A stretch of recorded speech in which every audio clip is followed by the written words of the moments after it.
พี่มาสบายดีนะนบสบายดีป่สึกอ่อนซอนเห็นบ่งามบ่ผู้ใดแม่แล้วอันตอนนี้อายุ14ปีโดยเศร้าแล้วโรงเรียนเนาะเรียนห้องใดม.3 เป็นน้ำลินไปหาบเดี๋ยวบ่เตรียมคำสิให้ไปเบิ่งจุดที่เพิ่นหาบเนาะพาไปเนาะไปให้เบิ่งเนาะไปเอาไก่บ่เนาะบ่สบายบ่ต้องหาโทรศัพท์ที่เขาตกเขาเหี่ยถ้าเก็บได้แล้วสิมาให้เด้อโอเคบ่เอ้าคือหลายคนแท้แล้วออกมาบ่จักเทื่อเดี๋ยวมากลับมาคำกุณาอีกรอบหนึ่งพี่น้องเลยเพราะว่ายังมีภารกิจอยู่เนาะเบิ่งนี่เอามาไปโอ้เบิ่งเจ้าที่เฮ็ดบาทนี่เอาคันเจ้าที่ตกนี่ค่อยก็บ่ว่าดอกไปพี่น้องการทักทายสบายดีกันเนาะพอตั้งแต่บ่เตียงมาเพิ่นเฮ็ดใหม่ๆแต่ตอนนี้มันก็ใส่กราฟมันอย่างงานละ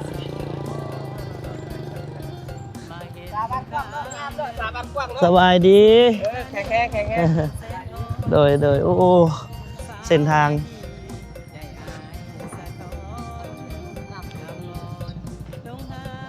มันต้องได้แข่งกราฟอีกสบายดีเดี๋ยวไปพี่น้องเดี๋ยวเฮายังอันนี้ก็เป็นโรงเรียนนี่แหละแต่ว่าพวกเรายังบ่ทันได้มอบอุปกรณ์กีฬากับโรงเรียนประถมยังอยู่2แห่งพี่น้องเอ้ยได้มอบแต่บ้านกว้างกับกับโรงเรียนมัธยมเนาะโรงเรียนประถมนี้บ่เตียงก็สิพยายามหาอุปกรณ์กีฬามามอบให้พวกเพิ่นเนาะก็ยังหลายโรงเรียนนี่เลยพี่น้องที่ต้องการเรื่องอุปกรณ์กีฬาประเภทนี้นี่ยังหลายถ้ามีโอกาสถ้ามีแรงสนับสนุนจาก FC ก็สิได้เอามาให้เพิ่นเรื่อยๆเนาะพี่น้องเนาะ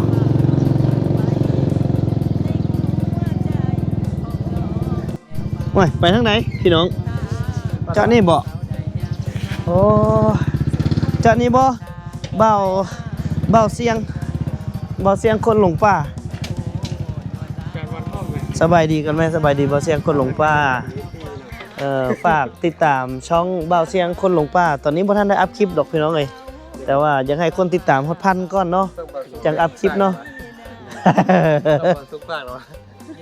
บ่สุกคนรู้แล้วแต่เบาเสียงคนหลงป่ามื้อนี้เพิ่นเป็นไกด์เฮาได้พี่น้องมื้อนี้เพิ่นไกด์พาเที่ยวไกลไปไกลมาแล้วก็ไก่ออกลูกได้คักแล้วเนาะมื้อนี้เนาะบ่ได้เป็นดีเจแล้วเนาะวันนี้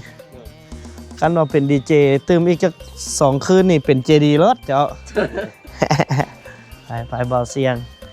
โอ้เฮ็ดหยังให้ไอ้กินมื้อเช้าฮะตอนเช้าฮะปิ้งเป็นนูครับตัวกระหอกว้าแต่บ่เตียงบ่ได้ไปกินน้ำเพิ่นดอกพอดีบาเสียงห่อคือเขาง่ายห่อไม่อีกบ่ใส่เตรียมไว้เบิดเลยหมดนะห่อให้เข้าง่ายไว้ให้ทั้งเข้าอีกได้พี่น้องนี่คือจบแท้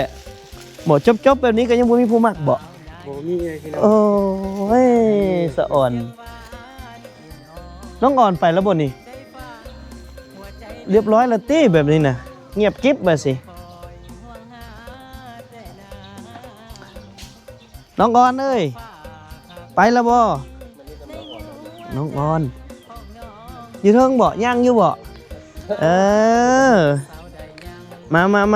มาเป็นตากล้องให้ไอ้เด้เบาเสียงให้เบาเสียงเป็นตากล้องล่อๆเด้อเบาเสียงให้ไอ้ล่อๆเด้อเบาเสียงเด้อเบาเสียงเห็นให้ไอ้ล่อๆเด้อเบาเสียงขึ้นมาเบาเสียงตากล้องเบาเสียงสบายดีใส่น้องอ่อนอยู่ใส่สวยนะมื้อนี้น่ะโอ้พี่มาสบายดีนะ นบสบายดีบ่สึอ่อนซอนเห็นบ่งามบ่ผู้ใดแม่ผู้นี้บ่แม่คิงๆมันบ่แม่แท้ๆเนาะ ใช่พ่ออยู่ไสพี่มาเบิ่งดูมาเบิ่งพี่อันนี้พ่อนี่สบายดีโอ้อยู่จุดนี้มื้อนี้บอกเพิ่นท่าได้พี่น้องมื้อนี้ฮะบอกน้องอ่อนท่าเมื่อวานมาพี่ละมาล่มกันอยู่ควันพี่มันจังร้องไห้ทางน้ำตาเข้าในเฮือนเลยบ่ไปมาเข้ามาในเฮือนหาน้องอ่อนอยู่ในเฮือนพี่พี่ใส่น้องนอนอยู่ไสนอนอยู่หั่นพ่อแม่เด้พ่อแม่นอนนี่โอ้มันจะเป็นห้องน้อยๆอันนี้ไอ้ขออนุญาตแนะนำเด้ออันนี้จะเป็นห้องสาวโสดอันนี้นอนผู้เดียว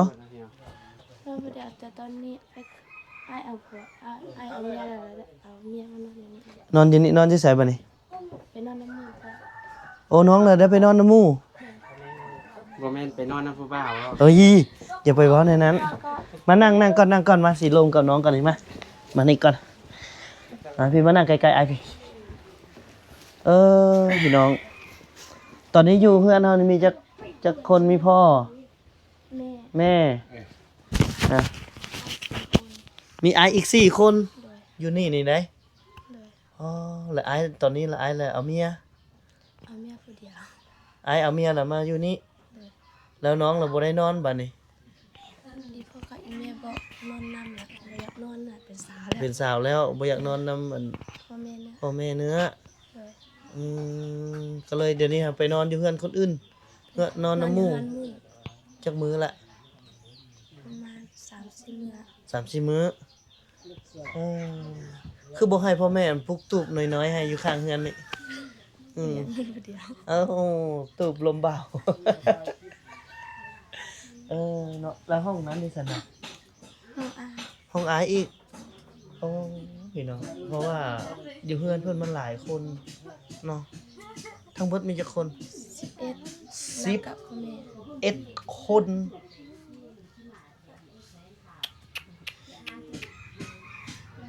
พ่อแม่ห้องนี้2แล้วพ่อแม่รักกันน้องอีก2คนลูกสาวลากับสาวกลางเป็น4คนนอนห้องนี้อันนั้นไอกับไอ้ไผห้องนั้นไอหมดเลยน้องก็เลยต้องถูกขับไล่ออกจากเฮือนตอนนี้บ่แม่นเนาะเพราะว่าน้องเป็นสาวแล้วก็เลยเพื่อความสะดวกตัวเองก็เลยต้องได้ยับย้ายออกจากพ่อแม่แล้วไปอยู่น้ำหมู่ท่าก็น่าสงสารเนาะอยู่ทางนี้เด้อทางนอกนี่เด้กะอายอีกคนหลายเนาะพี่น้องผู้หญิงนี่เหลือแต่น้องผู้เดียวกับน้องกับผู้นั้นแม่นบ่เลยชื่อหยังลูกผู้นี้แม่นบ่แม่ของหมู่เนาะก็ยากอยู่เฮือนเฮามีห้องน้ำบ่มีอยู่เนาะบัดฟ้าฝนมานี่บ่พระเข้ามาบ่นี่เข้ามาบางเทื่อเทื่อลมแห้งเลยลมพัดมาให้พี่น้องเบิ่งหน่อยเห็นบ่อยู่กัน11คนในเฮือนหลังนี้พี่น้อง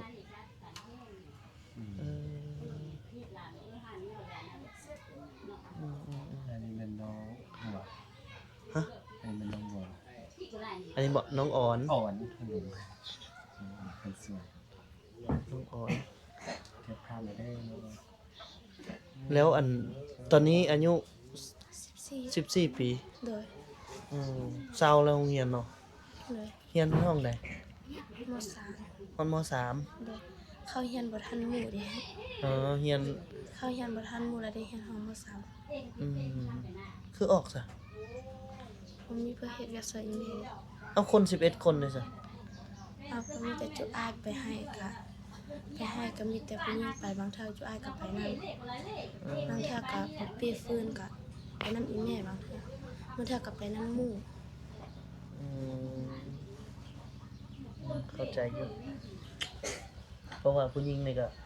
สิเป็นหลักเติบหนึงแหละกับเวียกงานเวียกซานโดยเฉพาะแม่นการหาอยู่หากินเนาะ โดย การหาอยู่หากินเลี้ยงครอบครัวแบบสินะซอยแม่เนาะผู้ชายก็เจ้าก็จะเป็นเวียกเวียกหนักเวียกทางให้ ให้เฮ็ดหน้าเนาะกระดูกอ่อน มีอันเบอร์โทรศัพท์บ่ไอ้ขอไว้เนี่ยเพื่อติดต่อน้องไว้เออ มันมันนี่เลยนี่ เอ้ยไผแม่นบ่ บ่ น้องหมู่เอาหมู่เจ้าเต็มอยู่ในหั่นเด้ บ่ มันมาเต็มบ่ตะกุ้งบ่สักเขาลี อันน่ะเข้าลีบ่ลีอันนี้ คาลีกอง เข้าลีกองบ่เอาเบอร์โทรให้ไอ้เด้ บ่มีเบอร์ ฮะ บ่มี เอาให้ได้สิติดต่อกันได้ซะวันจังมาเทื่อหน้าให้ได้สิติดต่อได้บ่มีเบอร์โทรหรือว่าบ่มีโทรศัพท์เลย บ่มีโทรศัพท์เพย์ เพจโดนละ โดย แล้วบ่สุกเอ้ยซื้อให้น้องเด้ให้บ่สุกซื้อให้บ่บ่ ยันลบคาดอก ยันบ่สุกอันเอาไว้เป็นขะดองเนาะ ยาด้วยขอเขาให้ก็ยังบ่กล้าเอาว่าเลย เนาะ รุ่นนี้ได้ แบบคันบ่คันว่าให้ขอนี่แล้วซาดเลยแหละเนาะหมู่ให้ก็ยังยานพี่น้องเอ้ย ของแต่เห็นหน้าก็อย่างหน้าขอเนาะอันนี้แหละเขาให้ยังบ่กล้าเอา นั่นแหละ ส่วนใหญ่เลยแบบซี่แหละพี่น้อง ผู้สาวอยู่เขตนอกนี่บางเทื่อหมู่ให้หยังก็บ่กล้าเอาได้บ่กล้าเอาย้อนบางเทื่อพยันหมู่มาเอาตัวเองนั่นบ่ว่าเอาให้แล้วพยันเขามาเอาตัวเองเนาะเออน้องอ่อน11คนก็แล้วเวียกหลักๆของน้องอยู่นี่มีเฮ็ดหยังแหน่แต่ละมื้อ แต่ละมื้อกะบางเทื่อกะแม่ไผก็เฮ็ดซอยกับอีแม่เฮ็ดซอยบางมื้อกะเดียวบางมื้อกะตั้งแต่ เฮ็ด อ้ายเอาเมียมาแล้วก็ได้เฮ็ดทั้งสองคนนำกัน อายเอาเมียมาแล้วยังมีเอื้อยไผซอยเฮ็ดหยังเนี่ยแต่ละมื้อ ตื่นมา แล้วก็นึ่งข้าวแล้วก็ กินข้าว ตักน้ำแล้วก็ ตัก ล้าง น้ำ ถ้วย ยังได้ตักน้ำอีกบ่ โดย ตักอยู่ไส ตักไปตักอยู่เฮือนหมู่ เป็นน้ำสร้างบ่ บ่ น้ำหยังน้ำลิ้น น้ำเขาไปต่ออยู่น้ำห้วยมา เป็นน้ำลิ้นเป็นน้ำลิ้นไปหาบเดี๋ยวบ่เตรียมคำสิให้ไปเบิ่งจุดที่เพิ่นหาบเนาะพาอ้ายไปเนาะไปให้เบิ่งเนาะบ่ไปเอาไก่บ่เนาะบ่สำบายบ่ เป็นไข้บ่ เป็นไข้ เมื่อวานนี้ไปทางให้มาแล้วเมื่อคืนเนี่ยนะไปก้านป่า เป็นการป่าไม่บ่ได้พักได้พรเลยเนาะ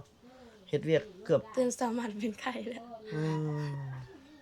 เดี๋ยวสิให้น้องอ่อนนี่พาไปเบิ่งบ่อนที่เพิ่นหาบน้ำให้น้องอยากได้เบอร์โทรไว้ก็บ่ได้บ่มีโทรศัพท์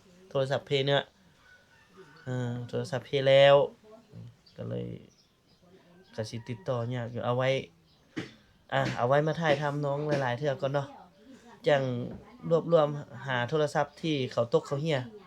ถ้าเก็บได้แล้วสิเอามาให้เด้อโอเคบ่เอ้าคือหลายคนแท้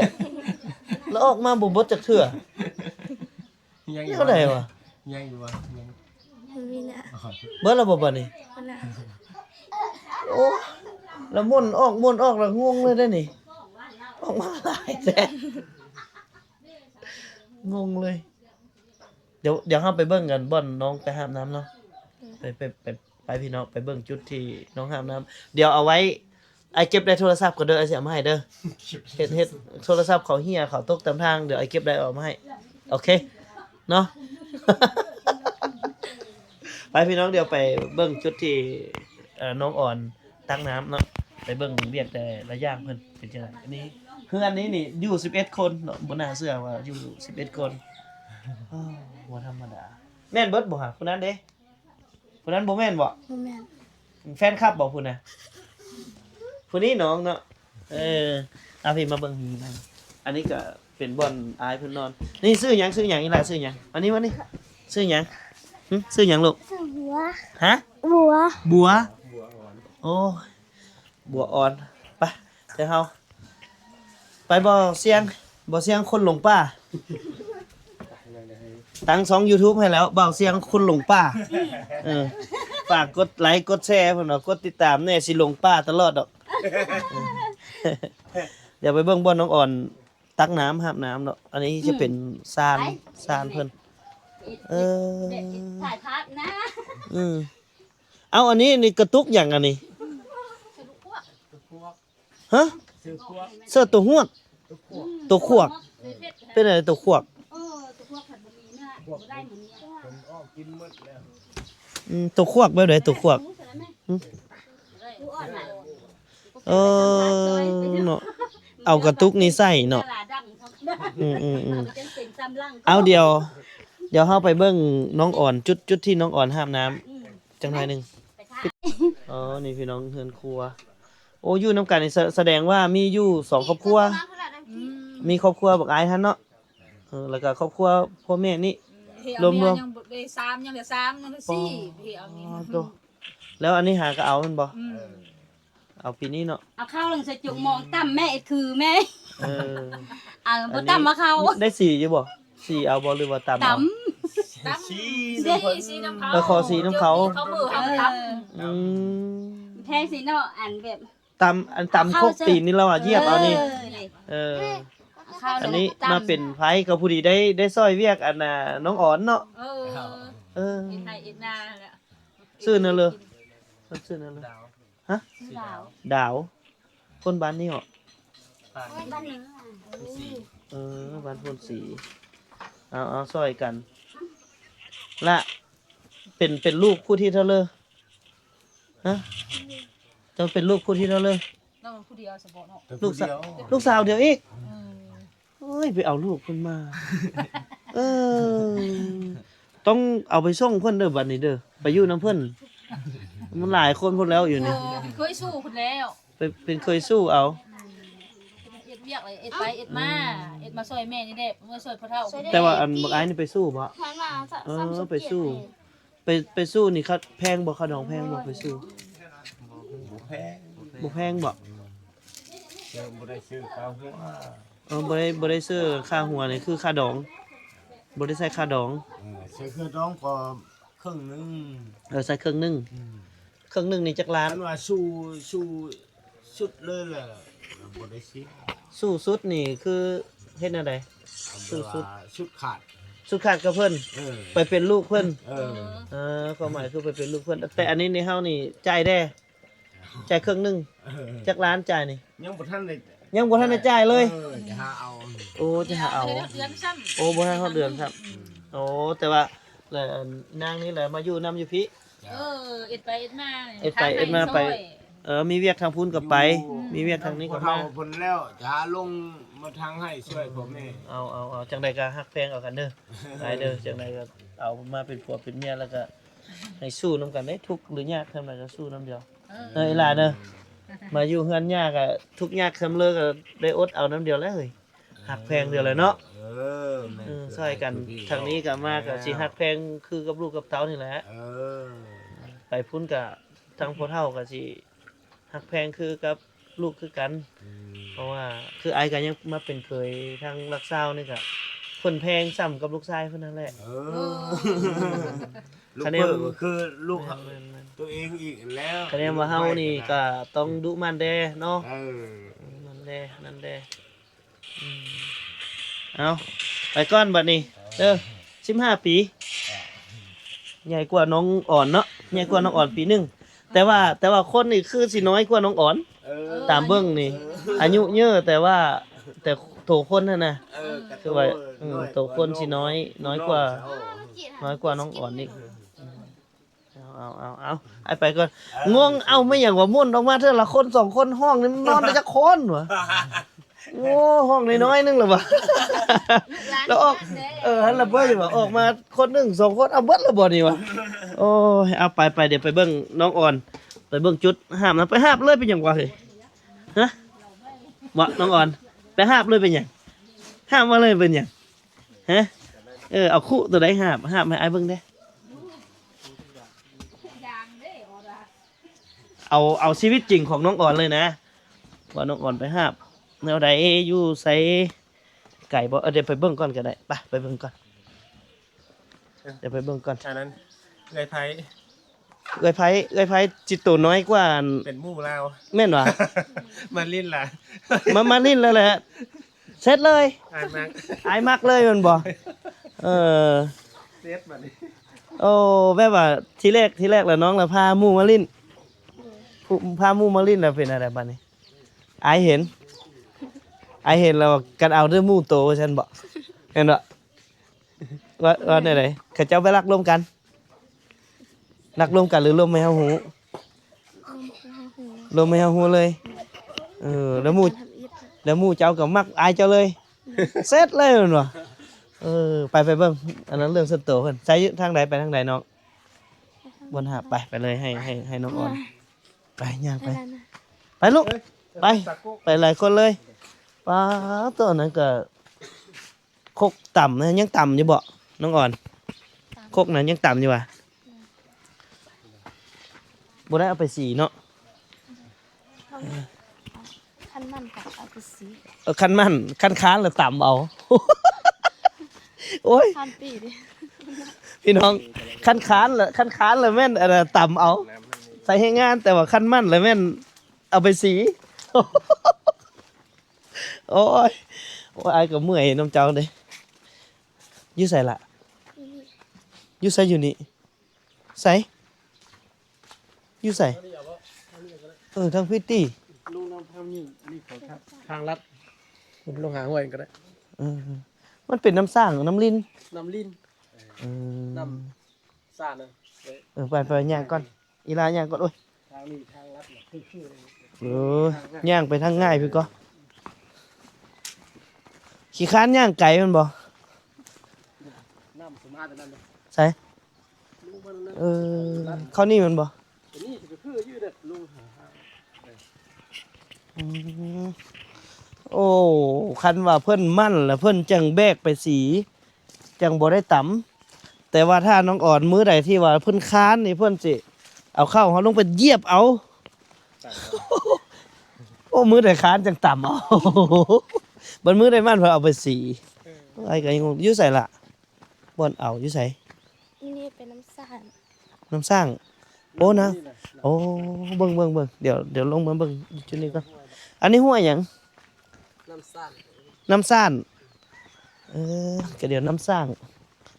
น้ำซานพี่น้องโอ้หาบเอาอยู่นี่บ่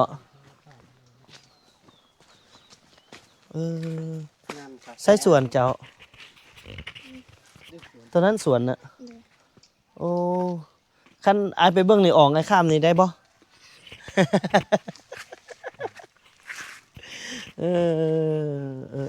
จุดนี้เนาะ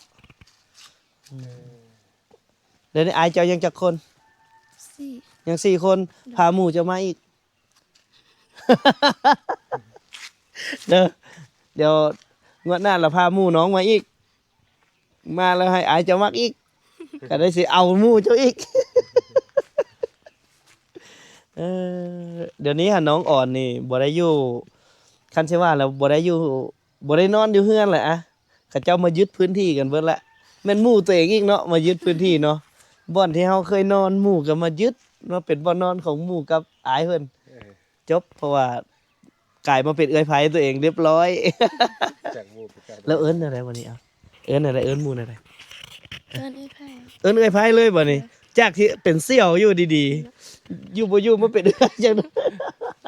เสร็จ บ่อยากคือปานใด ไม่อยากคือมันเลย กะมันกะเก่งๆอยู่ได้เนาะว่าสิได้เอิ้นเอื้อยไผเอิ้นอย่างนี้เนาะสิไปลงเอิ้นเสี่ยวได้บัดนี้ได้บ่ได้ได้ได้เอิ้นอยู่บ่อยู่ว่าเสี่ยวบ่ได้ได้บัดนี้ได้ได้เอิ้นเอื้อยไผเลยได้ เนาะ บ่แม่นหาก็เอานี่บ่ โดย ฮอดเดือนแล้วบ่ ยัง ยังบ่ฮอดเดือนซ้ำแสดงว่ายังบ่ทันได้ไปเฮ็ดเฮ็ดซ้ำ โดย แต่เดี๋ยวนี้ก็ไปมาๆเนาะเที่ยวไปเฮือนพ่อเฒ่าเพิ่นแน่แล้วก็มายามแม่ย่าแน่ที่แรกพาหมู่มาเฮ็ดหยังมาลิ้นเฮ็ดอะไรมาลิ้นซื่อๆนี่ เลย อ่าแล้วบ่แม่นบ่พาหมู่มาเฮ็ดให้เฮ็ดสวนซอย ว่า มาลินละ เลย เออ แล้วอินบางมื้อกลับไปให้น้ำ บางมื้อก็ไปให้นำได้เฮ็ดอันใดอายแล้วเห็นบ่อายเห็นปุ๊บปิ๊งอันนี้มันบ่เสร็จเลยพี่น้องเอ้ยตอนนี้อายยังจะคนยัง4คน เลย หมู่ยังจะคนบัดนี้ มีประมาณ7 คน ยัง7คนโอ้ยังเหลือไว้ให้เบ้าซุกอยู่ซั่นน่ะ เราสุก็มีสิทธิ์อยู่เลย มีสิทธิ์อยู่ ยังเพราะว่าหมู่เพิ่นยังมี7คนแต่ว่าอายเพิ่นน่ะมี4คน ยังอีก3 แต่ก่อนอาย5เนาะอาย4คนเซตอายไปแล้วคนหนึงยังอาย3บัดนี้เนาะอาย3แล้วหมู่ยังจักคนยัง6คน อยู่ลง ตอนฝากติดตามบ่าวเสียงเดี๋ยวเอาให้เบิ่งกันเอาให้ตักให้เบิ่งตากล้องนี่ ฝากติดตามเลยเด้อพี่น้องเด้อ บ่าวเสียงคนหลงป่า โดย เอาอย่าไปน้ำลาวเด้อแต่ เดี๋ยวน้องพาลงมา จักหน่อยเราสิพาหลงไปนอนติดถ้ำจะ7มื้อแล้วยุ่งเลยเจ้าเดี๋ยวมีข้าวกินเลย บ่มีข้าวกินได้สิบอกให้เอามีลุ้นพี่น้องเอ้ยอายเพิ่นยังเหลือ3คนยังบ่ทันได้เอาเมียแล้วหมู่ยังเหลือ6คนพามาเท่าใดก็เสร็จอายจนเบิด อายเพิ่นโอ้เสน่ห์แฮงอยู่เลยเนาะหมู่เจ้านี่ก็แสดงว่ามานี่ก็เสน่ห์แฮงสมควรเฮ็ดให้อายเจ้าหลงจนได้ผู้หนึงก็อันเอื้อยผู้หนึงก็เสร็จอายเคยผู้นั้นแล้วแมันบ่ เห็นนะก็ย่าดอกเนาะผู้นั้นแต่หมู่เฮานี่นะเนาะพามาเฮือนแท้ๆนี่เนาะน้องอ่อนเนาะเอาพี่น้องก็ ร้อยถึง พี่น้องเอ้ยเดี๋ยวเฮาก็สิได้จบไว้เพียงสำนี้ก่อนสำหรับ EP นี้เนาะกับการเดินทางมาหาน้องอ่อนนี่ก็สิเป็นน้องของน้องเคนกองบ่ กองมีเอ้ย กับ กองมีเนาะตอนเอ้ยอันเอาผัวไปนี่คิดอยู่บ่ว่าโอ้เฮานี่สิมีคนเฮ็ดเวียกซอยเฮาบ่แต่ก่อนนี่เอ้ยนี่ก็เป็นกำลังหลักเลยแมันบ่ให้กับครอบครัว เลย แล้วไอ้เคยยึดไปเรียบร้อยเนาะ เอานี่บ่ เอาหนีจากเฮือนแล้วเฮาก็ถือว่าได้เป็นกำลังหลักให้กับครอบครัว ได้เมื่อผัวอยู่ ต้องได้ออกโรงเรียนเลย เมื่อผัวอยู่ไกลเด้ เอ้ยเพิ่นอีกหั่นได พวกเนาะ แล้วบัดนี้ก็เลยน้องอ่อนก็เลยได้ออกโรงเรียนพี่น้องเอ้ยน้องอ่อนก็เลยได้ออกโรงเรียนมาซอยแม่เนาะเอาก็ฝากไว้สำหรับน้องอ่อนเนาะเดี๋ยว EP นี้บ่เตียงขอลำลาจบไปเพียงสำนี้ก่อนเดี๋ยวเอาไว้ EP หน้าเดี๋ยวสิไปถามเบิ่งพ่อแม่เพิ่นว่าค่าดองเท่าใดสิเอาให้บ่สุกมาเลยเอาใส่รถจักรมาเลยน่ะบ่สุกใน EP หน้าสำหรับ EP นี้ขอกล่าวว่าสวัสดี